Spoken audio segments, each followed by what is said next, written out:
Hello, everybody, and welcome back to another episode of Hail to the Chin podcast, a companion podcast that runs alongside the Ash vs. Evil Dead television show. Episode 6, The Killer of Killers, just dropped, and it was absolutely fantastic. But we're going to get into that when we click play for ourselves. But I'm joined, as usual, by Sam and Steve. How you doing, guys? No one wants to say hello. That's brilliant. I was waiting for Steve. I was waiting for Sam. Yeah. And I'm waiting for you to bloody answer. I'm good. Yeah, I'm alright. I'm not too bad. Right. It's all a bit go with this episode. It's as if Ash vs. Evil Dead goes from fucking better to amazing things. But are we ready to just literally click play, or do you guys want to mention anything before we crack on? This is my favourite episode ever. I mean, we're only 6 episodes in, but I think it's going to be, I hope they do, but I think it's going to be very hard to top this.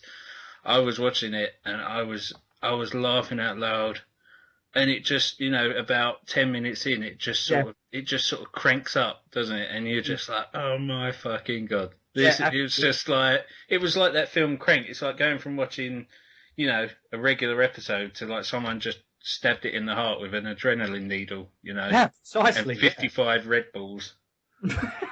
Steve, what do you think? Did you just bring up Crank? Did you just mention the film Crank? I like the film Crank. I like the film Crank too, but for the you like Crank 2 or Crank? I like them both. I like them both, yeah. They're that ludicrously stupid. You can't not enjoy them and enjoy Ash vs. Evil Dead, Yeah, it's the same, isn't it? If you expect anything more than just out of this world madness, then you're watching the wrong thing. Yeah, precisely. Yeah. This was a episode that there's not a single actor out there who could have ever achieved an episode like this other than Bruce Campbell. Do you know what I mean? It was just him. It was pure Bruce Campbell. It was My Name is Bruce, the Evil Dead version. It was, yes. I thought of My Name is Bruce, but we'll get into that. But like Steve just said, there is literally only one person that was built for the role in this one specific episode. It was so Bruce Campbell. It was perfect, quite literally perfect in every way. It was. We've had the Evil Dead foreplay. Now Bend over. Bruce Campbell's coming. Yeah, exactly. Like we picked out before. We've said we've had instances of Ash from Evil Dead 1, Ash from Evil Dead 2. We've had Army of Darkness Ash, and like you've just pointed out, now we've got Bruce. It's as if Bruce Campbell literally is playing Bruce Campbell instead of Ash. That's what it felt. Exactly. I just want to get into it now. Let's get, yes. Sam, count us in as usual. Stars right. Present. Everyone's on Stars Originals Presents in 3, 2, 1, and play. So, at home, play along now and watch as we discuss. This one, though, really shows how, ridiculous the in the caravan or the motorhome and outside the motorhome looks. Are you saying what the exaggerated size? Yeah, because there's a scene where I think it's Pablo and Kelly sitting on the sofa. Yeah, and it keeps cutting backwards and forwards to the angle, and I'm just sitting there like, how ridiculous! Oh no, it's with the Necronomicon. Yeah, and it's just like, how big is this? I don't know. It just gets bigger and bigger from each angle, doesn't it? Yeah, or trailer. Sorry, I couldn't remember what the Americans referred to them as. Well, we call them caravans, but the trailers are pretty big, at the end of the day, and also not as big as it is on the inside compared to the outside. Well, yeah, I'm in Steve's boat here with this. Some of the American trailers are massive, man. And yeah. I think we might just be looking at it from a British perspective because but the angle, the size of it on the outside, it's not that much wider than his car. No, inside they're running around. Yeah. It's exaggerated by a couple of feet. It's not like a TARDIS. Do you know what I mean? They're not exaggerating it to the umpteenth level, but they are exaggerated by a few feet. And who cares? There was something that happens in a minute that I... Yeah, so Amanda and Ruby have just turned up to Brujo's house. Now, does anyone else agree that we could be seeing Brujo like kind of how Dr. Nobi was portrayed in kind of helping everyone in the cabin, or Ash and the rest of them in the cabin in Evil Dead 2. Because does anyone feel that he's going to be sort of looking over their shoulders throughout the coming episodes now? That's kind of what it feels like to me. Well, the necklace has got something to. Yeah. I think that obviously the necklace was obviously his protection. The trailer was. But this is good though, because Ruby and Amanda have finally caught up with the story, and they're a little bit closer now. And finally after 6 episodes, they're going to kind of blend in. Yeah, that's what you was mentioning in the last episode, Steve, wasn't it? It would be nice if we were to see them that car just come booming round the corner as soon as they left. And obviously, Amanda's just looked out the window, and she's seen the trailer and the classic drive off, and that's what we wanted. Like maybe the last one, just that little shot of just they missed them by 6 seconds. They were going to do here is with the goat and the Force coming. I was like, are they going to do a full on drag me to hell with the possessed? Yeah, the possession goat. It makes you wonder what that was behind Amanda just then as well, though, doesn't it? Because it wasn't the Force. No, it's the Mummy Returns. Yeah. What a cool idea, though, wouldn't it? Like reanimate the burnt up corpse. I was like, wow, what a great idea. But this next bit is very important. Just listen. Reaper. Well, listen to what the Deadite says, though. You double crosser, and you can see Amanda looking at and saying that we agreed you to take the book yourself. So is she dead then? This is what I didn't understand. I was like, is she dead?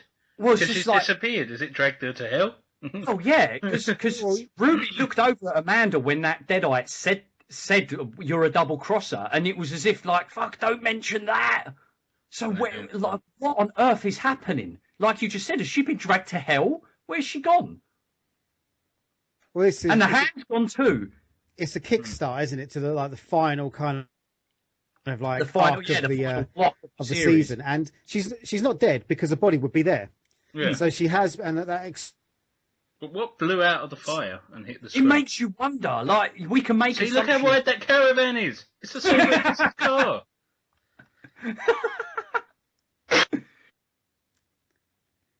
That's exactly how I would eat, though, if I just had a new hand and I could finally cut up food with both hands. And be like, It makes you wonder. I'm going back to Ruby as well. It makes you wonder how on earth why she's hunting Ash down, and the fact that she's just literally been dragged through Brujo's like cremation bed, and has she has she mustered up a deal with hell? That's what I was thinking. Right, this is what this is in my mind. I'm thinking, okay, so she's hunting Bruce because Ash, should I say, obviously killed her parents and her sister, apparently. So she's gone to the cabin, found them dead. Obviously, Ash is back in the 1300s at that time. Yep. So she's gone there, found the book, and then reads from the book, and then makes a deal to get Ash with the Deadites. Or something, because obviously Annie was reading from the pages, wasn't she? Yeah. To open the time portal, and loads of stuff got sucked through. So that's kind of where her story's kicking off from. That, and so when she's been sucked for that fire just now, maybe she's been dragged back to the cabin. So we're going to see her now in the cabin where it all started, in the basement at the mouth of hell, bringing the Nobis and Ash back together for a big showdown.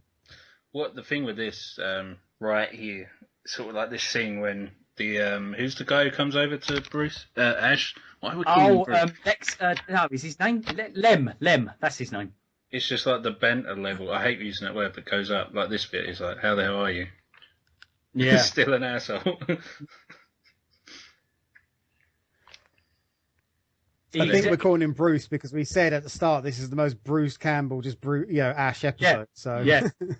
But doesn't he feel like a it's almost as if how we perceive Bruce to act in general, but then at the same time you expect Ash to have a bit of a down and out friend like that because of who Ash is as well. Well, he's been around, hasn't he? He's been on the road, working value stop, meeting random people. Yeah. For another side character though, I like this Lem. He also said he worked in the gun department almost as well, didn't he? So he obviously had met all these shady people. arming This bit- themselves. Oh no. There's a particular part that really stood out to me in this part with the conversation that they have. And Ash starts asking where they're based. Well, it's And the cabin, isn't it? It's the cabin. They're Well- based at the cabin. That's where Yeah. That's got to be where they're storing their ammo and their weapons, their arsenal. Yeah, look, when in the work shed. he puts his hand up, does anyone know what he's doing there? Right? Okay, look. Right? Do you know what exactly Ash is doing there? And I only know this because obviously Rachel, my wife, lives in Michigan. Whenever people ask whereabouts you live in Michigan, they use their hand as a map because apparently the state looks like a hand as well. So when he first did that, I was like, what the fuck's he touching? And I was like, he's pointing on his hand where exactly he is. where exactly their compound is. But Steve's This line tore me up that Pablo says. Oh yeah. When you were possessed. Just the way he delivers it is absolutely. You tried to fuck me and kill me. Oh, it just tore me up the first time I heard that. But this is the turning point of the episode. It's just fucking amazeballs. Yeah. But again, this scene reinforces the quality and the casting choices of Ray and Dana because they just work so well off each other. Yeah. Full on boner mode. and the same thing is as well, if you'd cast an actress who was like, hi, I'm an actress, it wouldn't have really worked. Whereas like Dana's got that same like Jane Levy from Evil Dead remake, it's got that husky, smoky voice. Yeah. And it works so well within the franchise. I think one of the things that a lot of people have been able to accept Ash vs. Evil Dead very well is because the characters are so lovable. Granted, everybody loves Ash, but it's Pablo and Kelly that almost really bring the show together massively. Well, they've both had their sort of their episodes, to give us the background and introduce them and things like that. But this is the first episode where all three characters just cut loose almost, Yeah. Yeah. How typically Ash. How typically Bruce. Oh, well, yeah. And they're just like reenacting how he said, yeah, this meal's on me. That doesn't sound familiar. So there's a bit coming up, where he's sitting alone. You sit there, you almost sit there and think, because obviously where the waitress dropped the plates earlier when they mentioned, was it the cabin or the Necronomicon? One of the two. I don't know. Like they mentioned the cabin or the Necronomicon, and the waitress in the background drops the plates, and he sort of turns around, doesn't he? Yeah, he says the cabin, yeah. Yeah, and like he turns around with like a suspicious look. So like when he's like putting finishing off the food on his own, and the waitress comes over, you're like, is he gonna say like, I can read a person really well. I know you're a Necronomicon, and that's why he asked him to wait outside, because he was going to take care of business. But then he just fucking completely flips out, flips it on the other side of he's taking care of business. There you go. There's the size of your cabin set. Caravan, even. Yeah, the trailer should be the size of the width of that sofa. Or the car, yeah. Yeah. You could park two Oldsmobiles in there. Yeah, exactly. All right, it's fine. It's not a problem. It's not. It's not. I agree, Steve.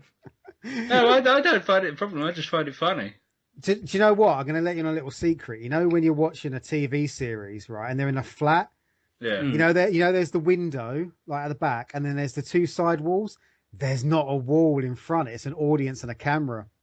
I also love how no matter how crazy they drive in the caravan, when they're out running the force, yeah. Yeah, like everything's still standing, like the cups are on the side, and the plant pot hasn't fallen over. Yeah. I think this scene coming up as well is going to satisfy a lot of fans who were slightly disappointed by Books from Beyond when they thought the Necronomicon was literally just a book and like just a portal to hell, where it actually the book is actually evil itself as well. Yeah, it's the full package. It's the fact it animates too. Yeah, it's all of them. It's the book is self-aware and completely evil, and will go out of its way to try and preserve itself. Try to raise the dead, but also it is just a book as well, and can be used as to read from. So See, this part with the necklace. This is what made me think that Brujo's going to be like a Professor Nobi character in the series. Maybe just sort of looking over their shoulder. Well, they did burn him, and so his soul was gone. Yeah. Because he wasn't possessed after he just died. So yeah, his soul should be fine, I would assume. But he was killed by Deadite, and they tend to take the souls that they kill. I love this. Where it's like trying to get the necklace.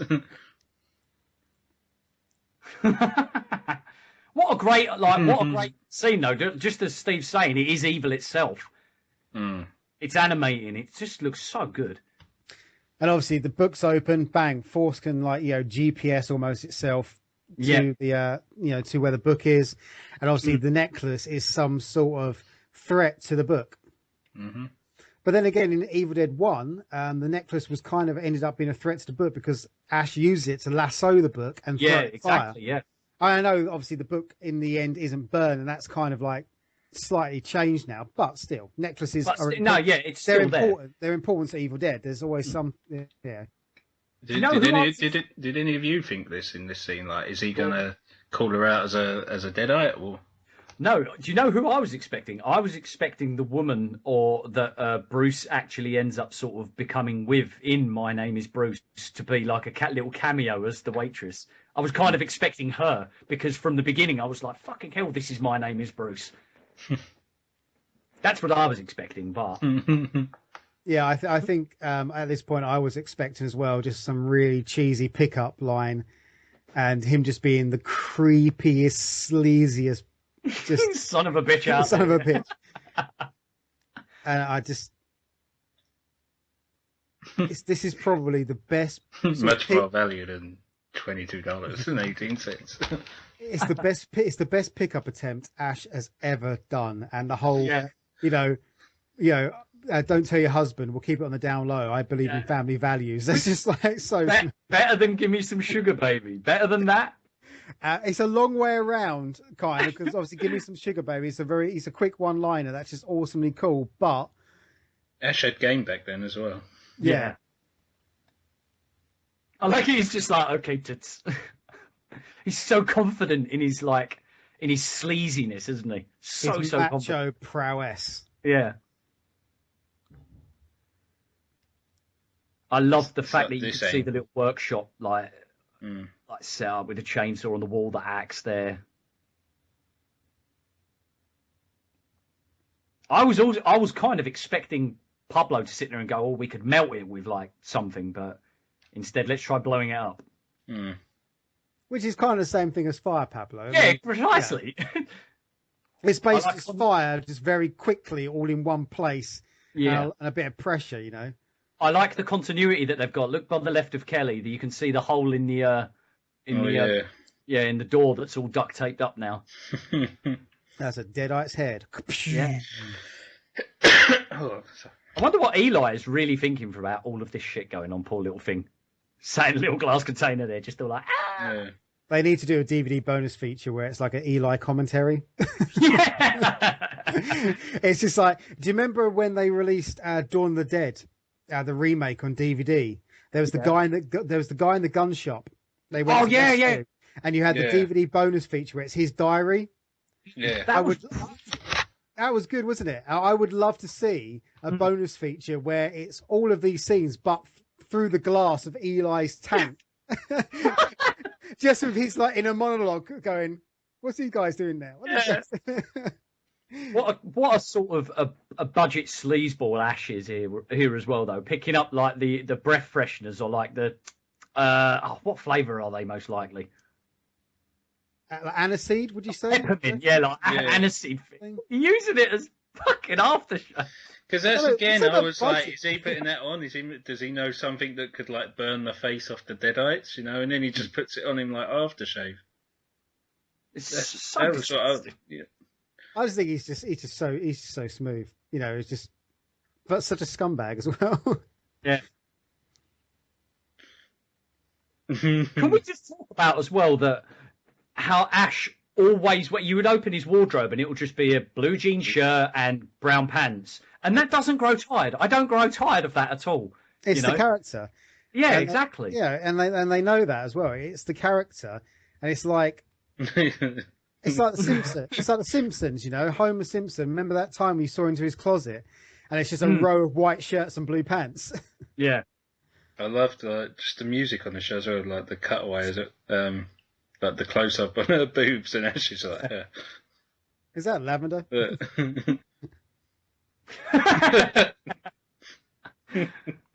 Oh, just faceplant into piss as well, like revolt. Yeah. And how he's bubbling it like in Evil Dead 2. I was watching this the first time. I was in bliss. Just how fucking good the episode just turned. Yeah.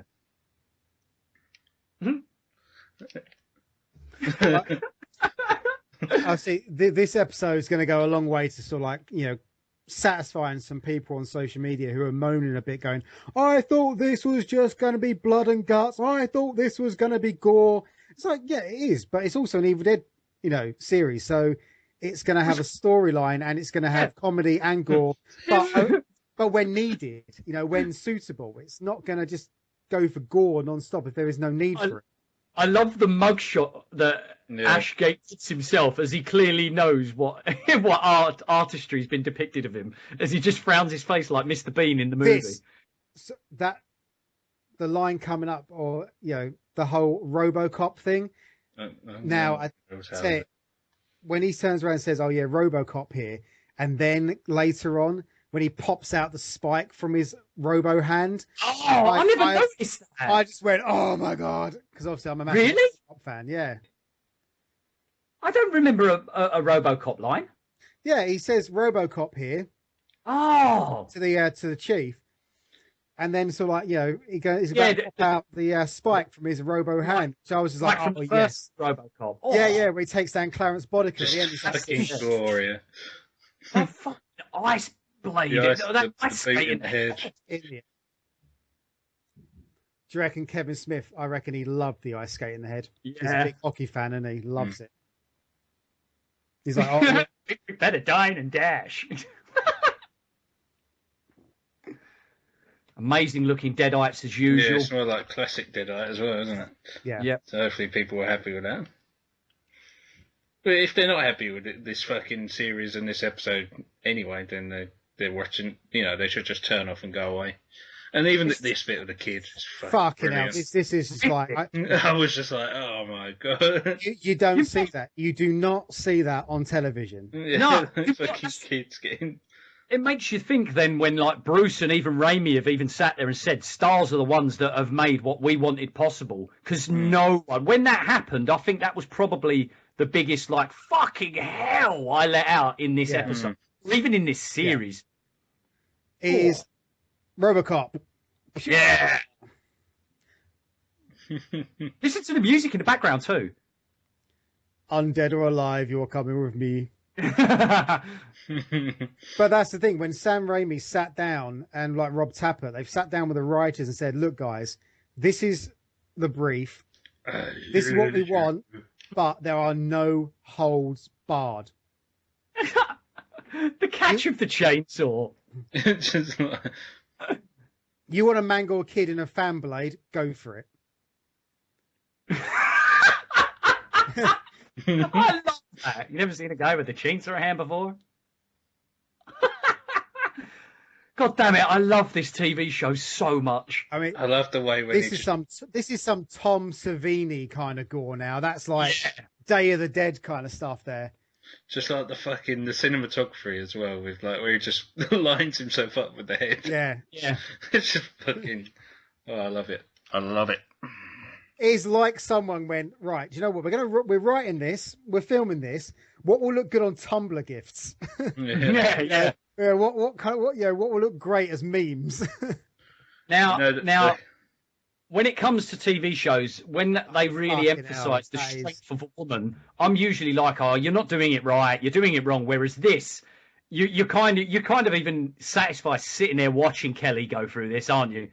Like sitting there going, "Yeah, pick that up. Fucking keep hammering down. Yeah." Just fucking mushed It's head. horrific, isn't it? That comical hand. And then Pablo's smile. But we should also sort of like give some props to the editors of the show who edit the cuts so cleanly and sharply. Yeah, absolutely. Now this scene with Lem running through the forest is so nicely done. I think it's quite a nice nod to the Evil Dead reboot. I was going to say yes, yeah, it is so Evil Dead 2013. It looks the opening scene kind of. Yeah, and he looks like one of Hicks, doesn't he? The opening scene, yeah, where they're running through after the girl is really good because it's like it's really over the top, sort of like it looks so haunted, isn't it? Like petrified forest kind of look. It like the forest looks, the woods look dead. They look like hands coming out of the ground almost, claws. But Lem looks like a really likable character, in my opinion. For how long he's on the show, he really intrigued me a lot. I was quite interested in his story, saying that he's clean for so long and blah blah blah. For 9 days. Yeah. Oh, Dean, would he have been your Daryl Dixon? That bit where he says, "I managed to find an apple pie with no blood on." Yeah, he'd have been my Daryl Dixon. He would have been. Lem for the win, but Pablo for the win for Kelly. You get it.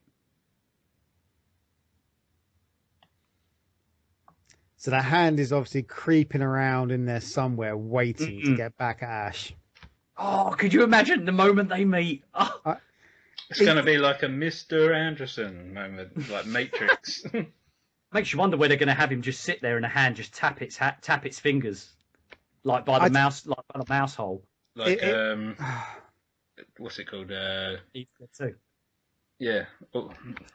Or maybe you can imagine like Ash just stand there and like through the doorway, around the doorway comes the hand in like bathed in light. In a silhouette, and then they just look at each other and the hand rears up and just like almost has like a personality, just like puts two fingers out like I'm looking at you, and then they're staring each other down and they don't know what to do. That would be fantastic. Face off with your own hand. Yeah. A great coming together that'll be. Oh, the soundtrack in this TV show as well, man. That's boogie. Very funky. It's very Woodstocky. Last time Ash was probably, 3, really, weren't it? Quite probably, yeah. This is like Ash's soundtrack to before the Deadites, really. It's the tapes he's got in the car, or the 8 tracks. Yeah, the 8 tracks, yeah. It's such a great episode. Sam, I think we've got to take it from Sam that it's clearly one of the top 3 episodes, I think, of the season. How they're going to topple that, if they do topple that, will be quite incredible. Well, I thought it would be hard for them to top the pilot, but that, for me, that was everything and more. That was just awesome. It just included absolutely everything that you wanted. It had story, it had catch up, like Steve said, that we needed between Amanda and Ruby and Ash and the crew. It was full of gore, full of amazing one-liners, full of references, like Steve said, with RoboCop. It just had everything. But it's nice though, because you get an episode like that, and the next one can be something different. And that's the great thing about it being this one long story cut into segments, is that each episode can be its own individual thing, but also part of a whole greater story. Well, it's got like I mentioned in the episode before, we've got the last 3 episodes. The titles stand out massively to me. Ashes to Ashes, Bound in Flesh, The Dark One. Now we've got one more between those 3 called Fire in the Hole.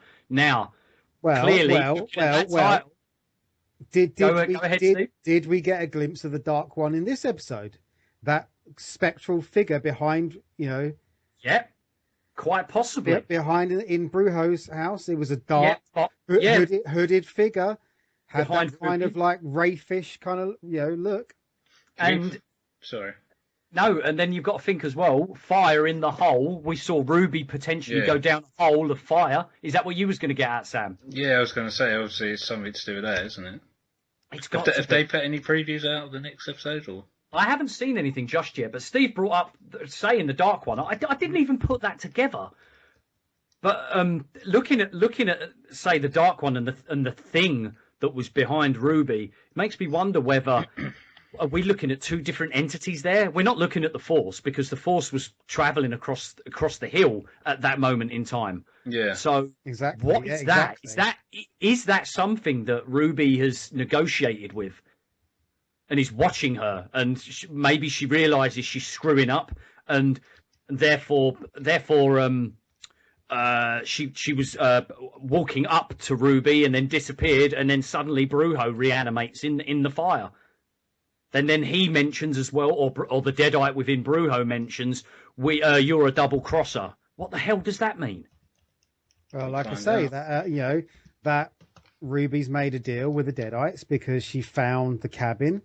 Yeah. Found what was, probably maybe some pages from the book, depending on the continuity. Mm-hmm. Obviously, she found Ash's hand, and she made a deal with them to find out who did this. And they want Ash, she wants Ash, so they've worked together. Even if that is what comes to be, even if we've guessed it, and people could say, "Oh, that's predictable." Even so, what a fantastic fucking story! Exactly. Oh, brilliant! Absolutely amazing. And I hope that we actually get to see the process, maybe of her like striking a deal with the devil. Maybe we don't know.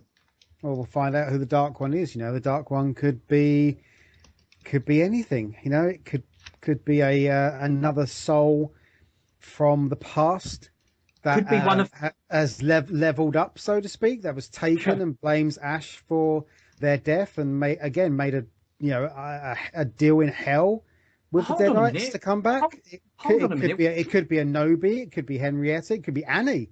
When we was at Books and Beyond, didn't the bookkeeper mention that it was the Dark Ones that created it?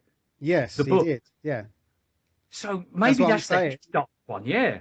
That's what I'm saying. It could be the head Dark One. It could be a rogue Dark One. It could be a Dark One that basically, it could be a Dark One that Ruby's made a deal with to get the book for him and her. And the Deadites are like, hang on, no, because the other Dark Ones want the book back and the Deadites want the book back. Maybe the Deadites want the book and the Dark Ones want the book. Maybe there's a war, the war between the Dark Ones and the Deadites. The Deadites actually, the Deadites want the book. The Deadites want the book, so they're no longer controlled by the Dark Ones. You just don't know. It's just so much, isn't there? Look, you could pull it apart for days. What a twist! It's just what makes the. I'm so glad we've got answers to the Evil Dead franchise in general now, because it's such. We've all been massive fans since day dot, and to just be able to pull apart the story with this series, it's the best thing that happened to this franchise. Yeah. We could have had a movie, but I now that we've got this TV show, I don't want a movie. I want this. Well, if you think, right, okay, so in the pilot, they say the Deadite says to Amanda, "We know who you are." So it's like, well, that's really weird, because who is she? So, and she's driving around in the Drag Me to Hell car. So there's something interesting coming about who Amanda Fisher actually is. And then you've obviously got the Dark Ones. Now, every time a Deadite is called up in the films, pretty much one of the lines they say is, "Why have you awakened us from our ancient slumber?" It's like they're pissed off to be there. So maybe they want the book, so the Dark Ones stop fucking waking them up. They just... yeah. Because they always say that. Why have you awakened us from our ancient slumber? One by one, now we will take you. Because to be honest, I wake up that grumpy anyway. So, when I get woken up at 6 a.m, I'm like, right, fuck it. Right, I'm taking a soul. I'm eating Who's soul coffee. We could literally go on forever when it comes to it, but we're going to have to wrap up anyway until the next episode. Sam, is there anything you want to mention, or even the both of you, just before we do leave? I mean, as I said, before we recorded, Steve, you said "Oh, I don't know what to say." It was just awesome. That I'm 110% satisfied with the series and that episode in particular. Just everyone, tune into YouTube channel, subscribe, and if you've not done already, and the iTunes feed, you know, because we've been putting out the interviews with the Evil Dead and Ash vs Evil Dead cast and crew. We've got more coming up over the following weeks. We've actually got one in 3 minutes. But yeah, other than that, I mean, Steve went to the Ash vs Evil Dead UK premiere. We were all invited, but unfortunately we all couldn't make it. So, was that in a few words, Steve? What was it like? It was a long trip, but it was well worth it. Virgin Media put on a fantastic evening with some sort of props at Ash vs Evil Dead Pick a Mix, and we sat there and watched some episodes, and it showed that Virgin are fantastically behind the show, and I couldn't have been happier with it. I loved it, and it was in a haunted prison as well. And I got a favourite chainsaw. Hey, well, guys, like Sam mentioned as well, Hail to the Chin podcast on YouTube as well as iTunes. Follow us on Twitter at Hail to the Chin. That's number 2, Hail to the Chin. I'll always abbreviate that. But until next time, thanks for joining us. There must be some spell I can say to undo all this. The other first thing I gotta do is some cardio, because my heart is jackhammering like a quarterback on prom night. Here's the plan. We bust in there, fight through the carnage, let the boomstick do the talking. Things get hairy, use your bottle. I don't think it's a very good weapon, Jefe. He had to stab like 50 times.